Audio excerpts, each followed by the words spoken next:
अल्लाहु अकबर अल्लाहु अकबर।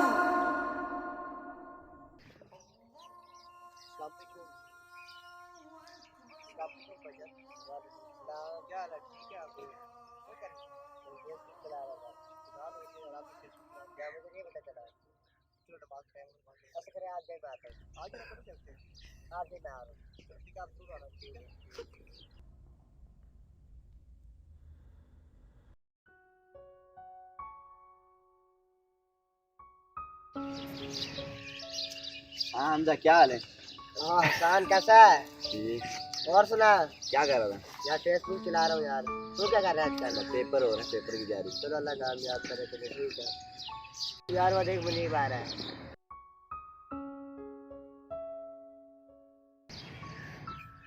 भाईजान क्या हाल है? ठीक। चलो ठीक है, बाद में मिलते हैं। अरे से मुझे सलाम क्यों नहीं किया यार? पता पूछना नहीं करा यार। है। मुनीब भाई जरा इधर आना। जी भैया। भैया आपने इसे सलाम क्यों नहीं दिया? मैंने इसको सलाम नहीं किया तो बिना कुछ मैंने इसको नमाज पढ़ने के लिए कहा है, तो नमाज पढ़ने के लिए जिस शख्स ने इसको पैदा किया है वो उसको पिता को खोता हूँ। वक्त पर अदा की हुई नमाज अल्लाह को तमाम अमाल में ज्यादा महबूब है। इस वीडियो को सदका जारिया समझकर जरूर शेयर करें।